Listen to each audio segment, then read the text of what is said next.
Hello, everyone. Welcome to the Phillip Siddiq Show. We are happy, as you know, I like baseball. We're here to talk to Cheech Marin about his new film, The Perfect Game. It's so many levels. You know what? I could talk about it all night and just have him as a prop, but I'm going to let him talk about it. So, Cheech, welcome to the show, man. Thank you very much, Phil. Okay, tell us about your role and the movie itself. The Perfect Game is the true story of the 1957 Monterrey, Mexico Little League team that won the World Championship. It's a true story, and they get the title from the fact that on the final game, the final game of the World Series, Angel Mejias, who was the pitcher from Monterrey, threw a perfect game. It's the only one that's ever been thrown in Little League championship history, and he could throw right and left-handed. Ever. Yeah, and so it was. This is a true story, and the thing why it's so close to my heart is because I was in Little League when this story happened. I was 11 years old. I was exactly the same age as these kids. I looked like them. I sounded like them. I was the same size. They were all little. They were all, on average, 50 pounds lighter than their competitors and 8 inches shorter. They were little kids. Mm-hmm. And this is the first year that they let international teams into the competition. And Monterrey, Mexico, in its first year of Little League in Monterrey, won the World Championship. And they had nothing. When they started, they had no balls, no bats, no gloves, not a field, nothing, not bases to run to. And they won the World Championship. Yeah, I tell you, everyone, the film is excellent. I mean, it was just, because I played a little baseball. Yeah. Gymnastics is more my sport, but my son played baseball. And I'm just thinking of him. And on top of that, the movie touches upon the father and son relationship. Yeah, so many layers. I mean, racism, even sexism, too. Yeah. Tell us a little bit more about that part of the film. And you, of course, Padre Estaban, being the center. I play a priest, and I'm not a runner. We're playing priest lately, but I play the priest who kind of gathers the kids around. They were altar boys, and then the choir, and they help me. We all do. I was trying to keep them out of trouble and keep them centered, and they came up with the idea they wanted to play baseball. So I helped them organize this baseball team, and then I helped them get the franchise to become the first. Because Little League is franchised, you know. Yeah, so you have to get permission from the parent company or whatever it is, and so they did that. And then at the heart of the film, there's this story, father-son story, the story of Angel Mejias, who was the pitcher, and his father, who works in a steel foundry there in Monterrey. Monterrey is like Detroit in that it is the industrial capital of Mexico. All the factories are there, and there's a touch of racism that exists there. First of all,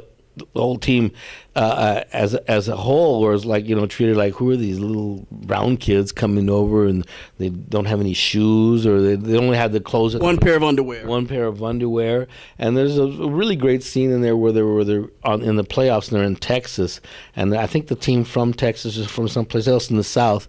They were their competitors, and they were all eating in the same diner, and there was one black kid on the Southern team, and he had to sit at a separate table to eat with when his own teammates were at the next table, and Angel comes up and he brings his plate over to the kid, and they all eat together, you know. And it's like, because they knew what it was like to be separated, and black people helped them in the South, especially, you know, the preacher. They took him into their house, they fed him, because they lived at the generosity of their hosts. Right, you know, underdogs. As I think Louis Gossett Jr., the other reverend, said, we know what it's like to be underdogs. Yeah. The restaurant scene was also good because Angel, when he was making the chocolate with the chicken, the mole, and the lady, you can't put no chocolate on my chicken, and then later, this is pretty good. That's Frances Farmer. She's great, great actress. She did a great cameo in this, and we loved her. And it's, you know, it's just those kids getting used to being in this is the first time they played in a field that had grass on it.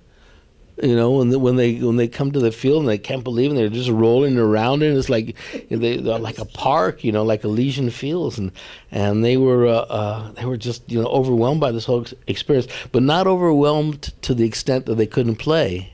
They got starstruck. Yeah. And the thing, there's this one kid on the team who was the slugger. He had 8 or 9 home runs in the playoffs, and he was little, tiny guy, and just boom, there they go, man. They had a good staff of pitchers, great players, and they annihilated some teams that, that were supposed to have beat them. I mean, they beat them like 10-1, 12-0. Yeah, yeah, they really put a whooping on them, as we said. So you've been in so many movies, so many different movies. I mean, Machete, the Priest. I got to see that. Yeah, this is a good one. Yeah, I can't wait to see that one. But what do you want people to take away from this film? Because I know I could talk all night about this film. What do you want people to take away from this film? I want them to take away knowing the power of belief and the power of faith, because that's what drove this team. As encouraged by the priest, they had to have faith that they could do the things that they were going to do, the faith that they would first even get a Little League franchise and then be able to play and then go into the playoffs and then believe that they could win against all odds, and they had this faith and their faith was not let down, Yeah, they did an excellent job. I mean, and then they won it the next year too. They won it the second year too? They won it 2 years in a row, and then they won it a third time later on, and then they won it a fourth time later on. I don't know if that's except for maybe Taiwan, who won a bunch of titles in the modern era, where they let 8-year-olds play Little League. The Taiwan kids were like 6'5", 11 years old, 6'5", 240. The fix is in. The fix is in, as we say.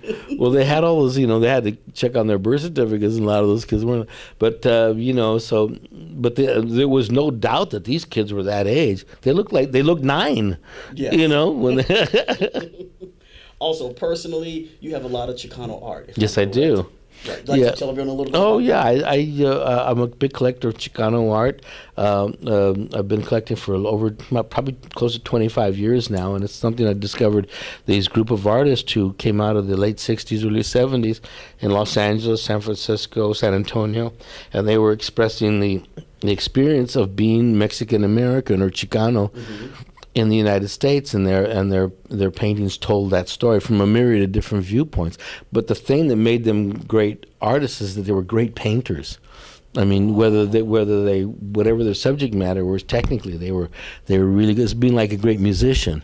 They could put the paint on. It's like, they were great jazz musicians. They could play jazz, they could play rock and roll, they could play mariachi, but they were like, they killed. They could put the paint on, It's like walking through the jungle and you all of a sudden find this band that could play. You don't have to know anything else other than that. Wow, that's good, So when I saw these, I had self-educated myself in art from a very early age, from about 11 or 12, and I started going to the library, taking all the art books, looking at them. Okay, that's Rembrandt, that's Chagall, that's Picasso, and so when I discovered these Chicano painters, the thing I discovered is that these guys are good. I mean, there's nothing about it, because I'd been to museums all my life and seen firsthand good paintings, and I knew the elements that went into them. And when I saw these paintings, these guys could put it on, So I started collecting their work, and they weren't getting any shelf space, They weren't getting any entree into museums. They were kind of relegated into some kind of we know how that is. Yeah, and some kind of little artistic ghetto, they could only talk to themselves. Right. And so I made it my crusade to be their champion and to bring them out to the whatever publicity my celebrity could afford them, and then they would sell themselves, because there you are. My mantra was that you couldn't love or hate Chicano art if you didn't see it, unless you saw it. So once they saw it, we did a big 7-year tour across the United States. It's the Smithsonian, the L.A. County Museum, the De Young, the Weissman, all over, and broke attendance records in every single one of the museums. So those are the stories we like to hear. Those are the good stories we like to hear. One thing, you into low riders a little bit? I like low riders. See, I shoot low lows. I know low. Oh man, see, I'm getting all excited. Cheech Marin, folks, The Perfect Game. Go see the film. I guarantee you're gonna like it. There's so many different things in it for everyone to really latch on to. It's a true story, and take your kids. And you really can't get the full meaning unless you see it like 3 or 4 times in the first week. So That's right. You sing. Yeah. Can you sing some before we go? I mean, a little song, a little.